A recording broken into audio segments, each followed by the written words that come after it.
Bismillahirrahmanirrahim. Assalamualaikum warahmatullahi wabarakatuh. Waalaikumsalam warahmatullahi wabarakatuh. Bagaimana kabarnya anak-anak semua? Alhamdulillah sehat.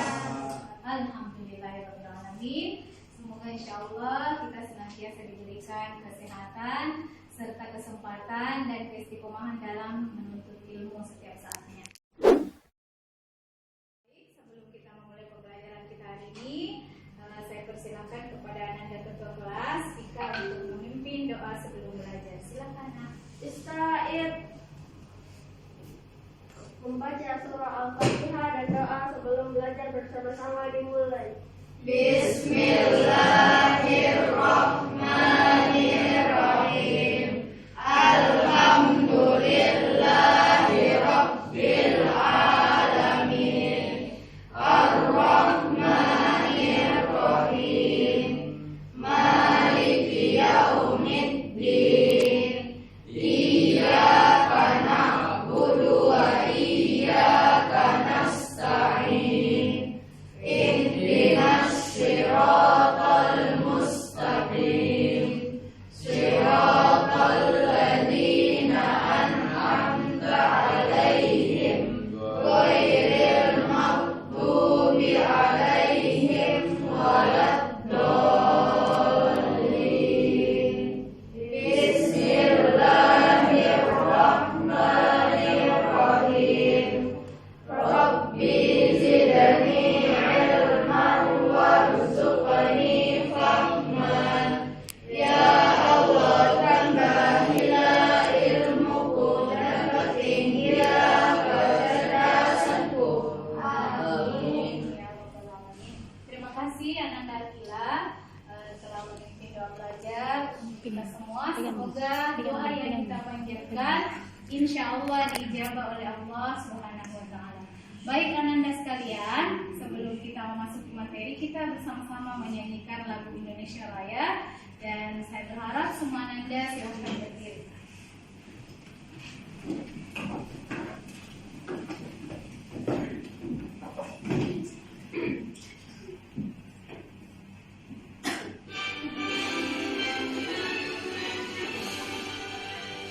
Indonesia tanah airku, tanah tumpah darahku. Di sanalah aku berdiri, jadi pandu ibuku.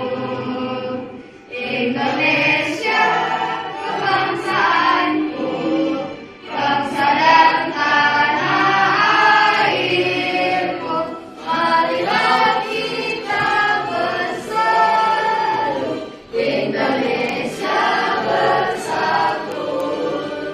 Hiduplah tanahku, hiduplah negeriku, bangsa rakyatku semuanya. Bangunlah jiwanya, bangunlah badannya untuk Indonesia Raya. Indonesia Raya, merdeka, merdeka, tanahku, negeriku yang ku cinta. Indonesia Raya, merdeka, merdeka, hiduplah Indonesia Raya. Indonesia Raya, merdeka, merdeka, tanahku, negeriku yang ku cinta. Indonesia Raya, merdeka, merdeka, hiduplah Indonesia Raya. Ananda dimohon duduk kembali.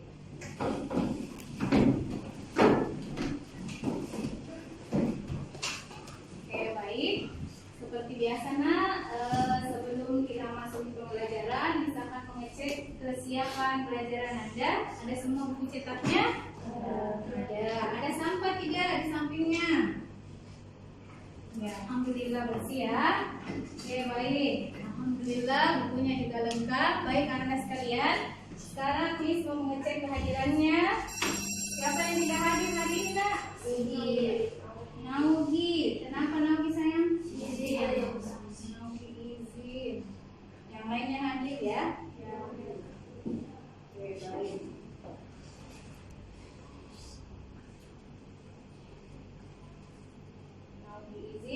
insya Allah kegiatannya dimudahkan dan dilancarkan. Baik anak-anak semua, hari ini kita akan kembali melanjutkan pembelajaran pendidikan agama Islam dengan memasuki bab yang baru, yaitu bab keempat dengan materi sholat sunnah.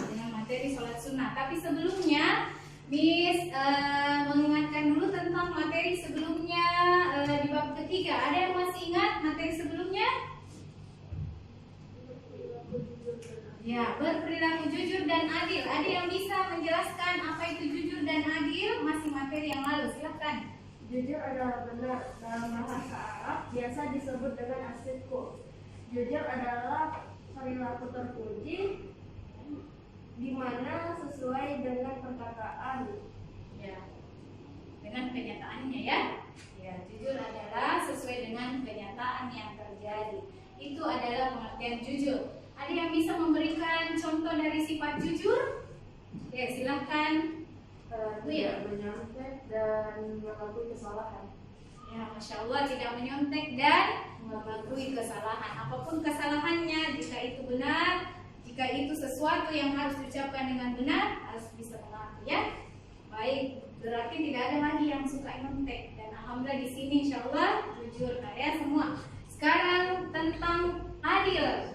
Masih materi yang lalu, silahkan. Ada yang bisa? Shumaila, silahkan. Adil istilah adalah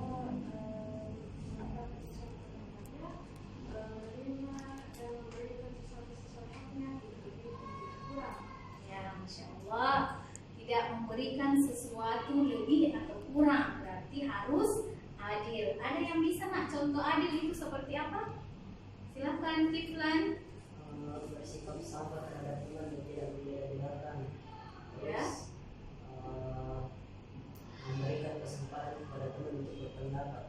Ya, tidak memilih-milih, tapi disamakan di antara teman-teman kita. Itu adalah salah satu contoh sifat jujur. Baik, terima kasih untuk Ananda yang sudah memberikan penjelasan tentang materi kita sebelumnya tentang jujur dan adil. Kita kembali tentang materi kita sholat sunnah.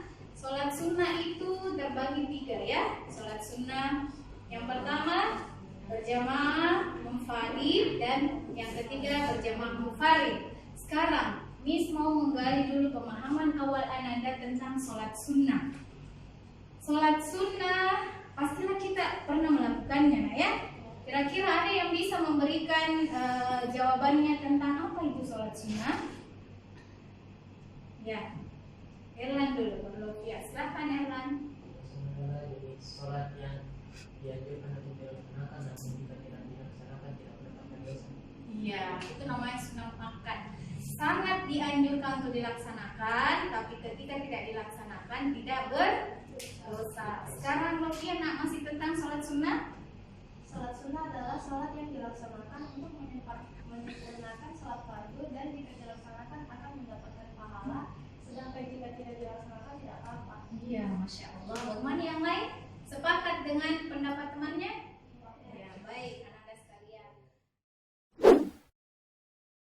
Untuk materi kita hari ini, insya Allah khusus akan membahas sholat sunnah berjamaah. Kalau tadi di awal telah dijelaskan tentang sholat sunnah, sekarang kita masuk ke pembahagian yang pertama, yaitu sholat sunnah berjamaah. Pada kesempatan ini nanti Miss akan menyampaikan kompetensi inti dan kompetensi dasar dari sholat sunnah berjamaah, tujuan pembelajaran, materi yang akan kita bahas, terus metode pembelajaran yang akan kita laksanakan, dan selanjutnya menutup. Baik Anda sekalian, kita masuk ke kompetensi dasar. Mohon Anda perhatikan, ada beberapa poin yang akan kita lihat bersama mengenai kompetensi dasar dari sholat sunnah berjamaah. Yang pertama, melaksanakan sholat sunnah berjamaah sebagai perintah Allah. Jadi dengan keimanan yang kita punya, kita mudah untuk melaksanakan sholat sunnah. Yang kedua, menunjukkan perilaku peduli dan gotong royong sebagai implementasi pemahaman sholat sunnah berjamaah. Yang ketiga, memahami tata cara sholat sunnah berjamaah. Yang keempat, mempraktekkan sholat sunnah berjamaah. Itu adalah kompetensi dasar dari sholat sunnah. Selanjutnya, tujuan pembelajaran. Mohon perhatian Anda, setelah kita mempelajari tentang sholat sunnah berjamaah, kita semua diharapkan mampu mencapai dari tujuan yang kita pelajari hari ini. Yang pertama, peserta didik berperilaku terbiasa menjalankan sholat sunnah berjamaah. Ya, nanti kita lihat apa-apa saja yang termasuk sholat sunnah berjamaah. Yang kedua, peserta didik berperilaku peduli terhadap sesama dengan benar. Yang ketiga, peserta didik berperilaku semangat gotong royong di lingkungan keluarga dan sekitar dengan benar. Berarti masuk lingkungan sekolah beserta lingkungan rumah atau lingkungan masyarakat. Selanjutnya yang kelima, mampu menjelaskan ketentuan sholat sunnah berjamaah. Nanti kita bahas bersama apa saja ketentuan dari sholat berjamaah tersebut. Yang keenam, peserta didik mampu menjelaskan solusi atas berbagai persoalan dalam penyelenggaraan dan pelaksanaan sholat sunnah berjamaah. Dan yang terakhir, setelah mempelajari materi sholat sunnah, peserta didik dapat mendemonstrasikan atau mempraktekkan tentang pelaksanaan sholat sunnah berjamaah. Sampai di sini yang Anda paham? Insya Allah. Terima kasih ya. Baik, adapun materi yang akan kita bahas pada kesempatan ini, kita akan membahas tentang pengertian sholat sunnah berjamaah, macam-macam sholat sunnah berjamaah, hukum sholat sunnah berjamaah, dan tata cara sholat sunnah berjamaah.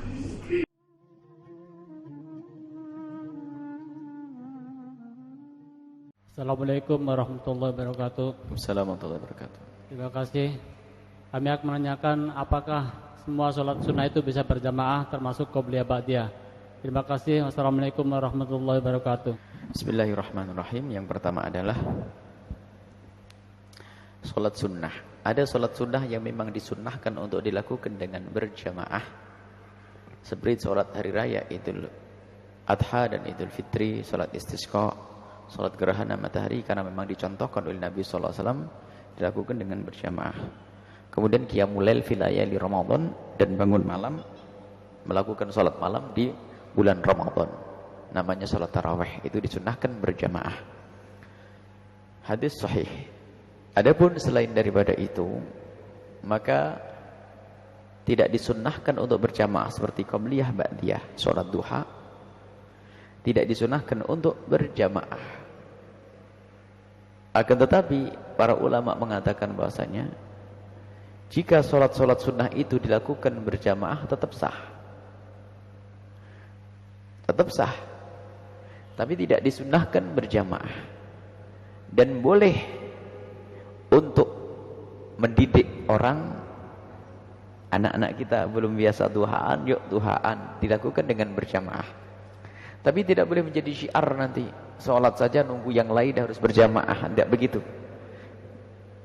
Imam Muslim rahimahullah ta'ala waktu mensyarih hadis tentang Nabi Muhammad melakukan sholat, kemudian diikuti oleh sahabat Nabi di malam Ramadan, Imam Muslim mengatakan bahwasanya ini menunjukkan bahwasanya sholat sunnah pada dasarnya boleh dilakukan dengan berjamaah berdasarkan riwayat ini. Akan tapi para ulama menjelaskan sholat sunnah tidak disunnahkan untuk berjamaah kecuali sholat-sholat sunnah yang sudah ditentukan dan dilaksanakan oleh Nabi SAW. Yang tidak, maka lakukanlah dengan sendiri-sendiri. Tapi jika kita melakukan sholat duha berjamaah adalah sah, tapi tidak disunnahkan. Tidak disunnahkan. Dan baru boleh, dan baru menjadi baik jika tujuannya untuk mendidik. Orang pada malas. Termasuk sholat tasbih pada dasarnya Anda dilakukan dengan sendiri. Karena termasuk jenis sholat seperti sholat sunat mutlak. Cuman kalau sholat tasbih sendiri-sendiri kayaknya dijamin tidak sholat. Ya. Kalau sholat tasbih itu gak dipakai imam, itu kayak dijamin gak sholat semuanya itu kan. Lihat panjangnya itu ya, panjang banget itu ya. Maka dilakukan dengan berjamaah bukan sesuatu terlarang.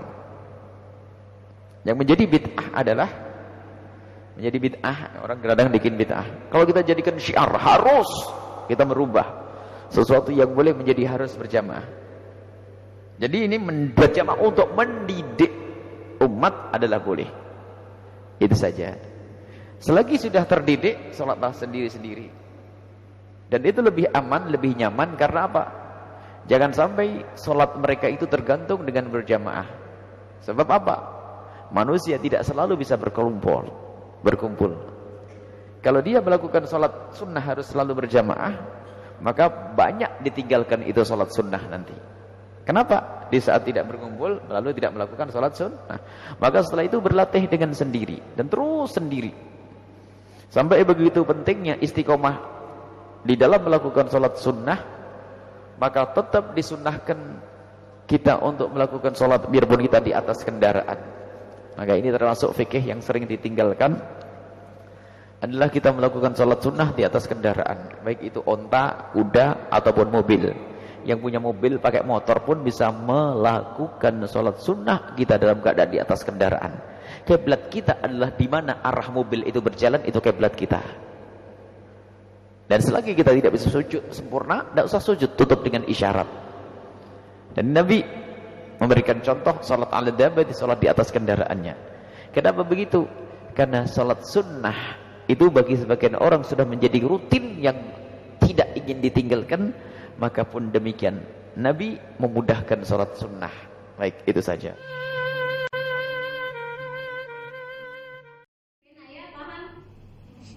Baik, selanjutnya sebelum kita bersama-sama membahas secara detail tentang sholat sunnah berjamaah, kita lihat dulu apa sih manfaatnya sholat berjamaah. Yang pertama, disediakan jalan keluar dari segala permasalahan dan persoalan, serta senantiasa diberikan rezeki dari Allah Subhanahu wa taala. Yang kedua, menambah kesempurnaan sholat fardu, sangat tepat tadi yang disampaikan teman kita. Yang ketiga, Allah akan meninggikan derajatnya. Masya Allah ya, semoga dengan mengetahui manfaatnya kita semua akan terpanggil dan terbiasa untuk selalu melaksanakan sholat sunnah berjamaah. Baik, seperti tadi di awal bahwa kegiatan pembelajaran kita ini adalah menggunakan metode PBL atau Problem Learning. Ya, terus selanjutnya kita lihat masalah yang pertama yang akan kita pecahkan. Bisa Ananda perhatikan dengan seksama di atas. Ya, pada suatu hari Amira bersama kedua orang tuanya pergi tamasya ke Pulau Selayar dengan menggunakan bus pariwisata. Amira berangkat dari rumahnya pukul 17. Artinya jam berapa itu? Ya, jam 5 sore berarti. Dari terminal Makassar dan diperkirakan sampai di tempat tujuan pada pukul 4 waktu Indonesia Tengah, berarti sampainya subuh. Setelah sampai di tempat tujuan, diumumkan bahwa terjadi gerhana matahari. Nah, masalah yang akan kita pecahkan bersama, jelaskan menurut pendapat Anda apa yang harus dilaksanakan oleh Amira beserta kedua orang tuanya. Ya, mungkin ada yang mau menanggapi, silakan. Menurut pendapat saya, karena sholat gerhana ini hukumnya sunnah, maka lebih baik tidak. Ya, berarti karena hukumnya sunnah, lebih baik Amira dengan keluarganya ikut melaksanakan sholat sunnah gerhana. Bagaimana yang lain? Sepakat? Oke, itu permasalahan pertama. Yang kedua, kita lihat. Budi dan Arman merupakan sahabat yang telah lama berpisah. Wah. Setiap hari Lebaran, barulah mereka selalu berusaha untuk bertemu langsung. Namun, karena rumah mereka berjauhan, serta jauh pula dari masjid, sehingga Budi dan Arman sepakat melaksanakan sholat Id di salah satu rumah mereka. Wah, berarti Lebaran berdua di rumahnya. Budi dan Arman tetap melaksanakan sholat walaupun dengan cara mereka berdua. Kita lihat permasalahannya adalah bagaimana menurut pendapat Anda berkaitan dengan sholat Id yang dilakukan Budi dan Arman? Jelaskan. Kira-kira ada yang mau menanggapi, nak? Silahkan. Menurut saya yang dilakukan Budi dan Arman itu salah, karena sholat sunnah itu termasuk termasuk sholat sunat berjamaah yang hukumnya merupakan aku sangat dianjurkan. Iya. Ada jawaban yang lain tentang sholat id? Biasanya nak, setelah kita sholat apa yang dilakukan? Misalnya setelah kita sholat di masjid atau di lapangan, entah itu sholat Idul Adha, Idul Fitri, ada khutbah atau tidak? Ada. Berarti ketika dia di rumahnya berdua, siapa yang khutbah, siapa yang imam, siapa yang makmum? Ya, berarti benar sekali. Oke, untuk permasalahan ketiga, saya meminta satu orang Ananda bisa membacakan. Farel, silakan nak. Kita lihat apa yang di permasalahan ketiga. Pada 10 hari Fatimah dan teman-temannya mengadakan studi tour ke TMI Jakarta. Ketika hendak melaksanakan sholat, mereka tidak menemukan air karena saat itu terjadi kemarau yang panjang dan kebutuhan air semakin sulit. Jadi mereka sholat dengan mengganti wudhu menjadi tayamum. Ya. Keesokan harinya diumumkan bahwa penduduk setempat akan melaksanakan sholat untuk meminta hujan. Ya, sholat untuk meminta hujan. Adapun permasalahannya adalah yang akan kita bahas bersama, jelaskan beberapa alternatif jawaban untuk memecahkan permasalahan tersebut. Apakah Fatimah dan teman-temannya ikut melaksanakan sholat untuk meminta hujan atau dia hanya tinggal di rumah tidak ikut, serta bagaimana tata cara pelaksanaan meminta hujan tersebut. Ya, saya kira itu nak ya untuk permasalahan yang akan kita bahas. Terima kasih Ananda yang sudah menanggapi tentang permasalahan tersebut.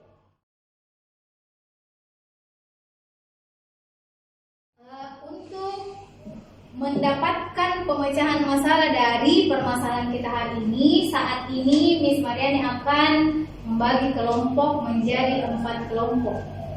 Bisa ya? Silahkan nak, bisa Shumai kelompok 1, terus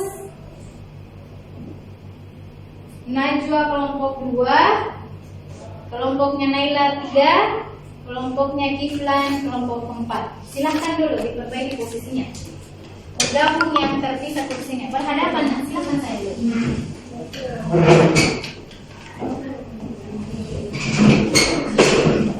Ya.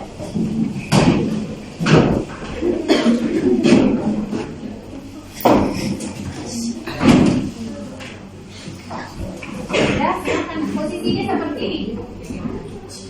Ya, begini saja bisa. Apa-apa. Ya, berarti oke, perhatian nak. Sebelum Miss membagikan LKPD-nya, mohon perhatiannya dulu ke sini.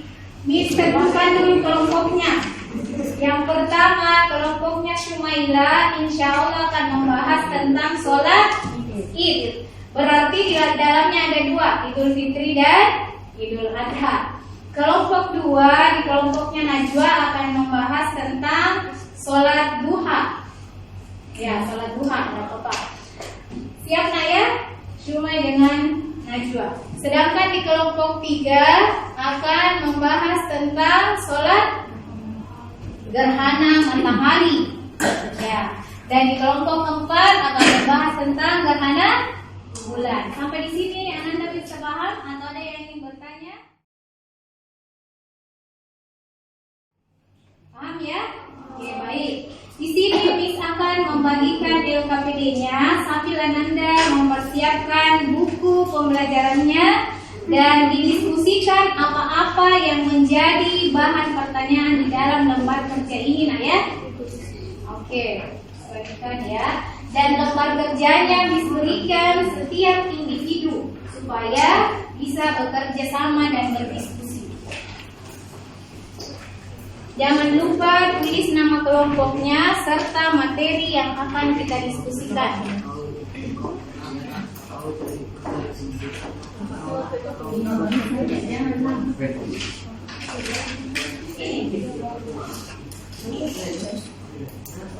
Oke, ya. Di sebelah kanan atas, silahkan Ananda menuliskan nama kelompok serta anggota kelompoknya. Di Di sini nak, mohon perhatiannya, di LKPD-nya ada pengertian sholat sunnah. Maksudnya di situ sholat sunnah khusus kelompoknya. Jadi bagaimana diskusi Ananda? Apa sudah selesai? Alhamdulillah. Mudah-mudahan hasil diskusinya insya Allah bisa dipresentasikan sebentar. Kelompoknya Naila tadi tentang sholat gerhana matahari. Silahkan Ananda, Lovia, Naila dan Andi Orindanara. Silahkan nak. Assalamualaikum warahmatullahi wabarakatuh. Waalaikumsalam warahmatullahi wabarakatuh. Perkenalkan nama saya Lovia. Perkenalkan nama saya Nilaika. Dan perkenalkan nama saya Andi Orindanara. Kami akan mempresentasikan tentang sholat sunnah khusus syamsi atau gerhana matahari. Pengertian sholat sunnah khusus syamsi adalah sholat sunnah yang dilaksanakan ketika terjadi gerhana matahari dan pelaksanaannya sunnah muakkad. Untuk pelaksanaan sholat sunnah khusus syamsi mulai terjadinya gerhana matahari sampai matahari kembali utuh seperti semula. Tata cara pelaksanaan sholat sunnah gerhana matahari: pertama niat, yang kedua takbiratul ihram, membaca doa iftitah, membaca surah al-fatihah, membaca surah panjang, rukuk serta membaca tasbih sebanyak-banyaknya. Tidak membaca al-fatihah, membaca Al-Quran lagi yang lain, kembali rukuk dan membaca tasbih sebanyak-banyaknya. Tidak lalu sujud dan berdiri melakukan rakaat kedua, membaca tasyahud dan khutbah. Jadi kesimpulannya yaitu sholat sunnah khusus syamsi dilaksanakan ketika terjadi gerhana matahari dan waktu pelaksanaannya adalah mulai terjadinya gerhana matahari sampai matahari nampak itu seperti semula. Dilaksanakan sebanyak 2 rakaat, yaitu 4 kali rukuk dan 4 kali sujud. Ya, Masya Allah. Silakan diberikan kesempatan temannya. Sekalian, setelah mendengarkan presentasi dari beberapa kelompok, alhamdulillah Anda bisa memahami tentang beberapa sholat sunnah yang dilaksanakan secara apa? Secara berjamaah, ya. Tadi yang pertama adalah sholat sunnah apa yang pertama, nak? Yang dilakukan secara berjamaah sholat apa? Sholat Idul Adha. Yang kedua Idul Fitri. Yang ketiga gerhana matahari, gerhana bulan, dan sholat meminta hujan. Insya Allah. Sekarang coba Ananda mengangkat tangan yang bisa menjawab pertanyaannya, Miss. Jelaskan pengertian sholat istisqa. Najwa, silakan Najwa. Sholat istisqa adalah sholat yang dilaksanakan untuk meminta hujan. Ya. Sholat yang dilaksanakan untuk meminta hujan. Waktunya kapan? Pada musim kemarau. Ya, karena kita meminta hujan berarti sholatnya pada saat musim kemarau. Terima kasih Najwa. Itu tentang sholat istisqa. Jadi kesimpulan yang dapat kita ambil pada pertemuan hari ini adalah semoga dalam pelaksanaan sholat sunnah kita sudah bisa menjadi terbiasa. Yang pertama tentang sholat sunnah Idul Fitri dan Idul Adha, ya. Kita bisa melakukannya dengan cara berjamaah, boleh di masjid dan boleh di lapangan. Baik teman-teman sekalian, karena waktu membatasi kita tutup pembelajaran kita dengan bersama-sama membaca hamdalah dan doa kafaratul majelis.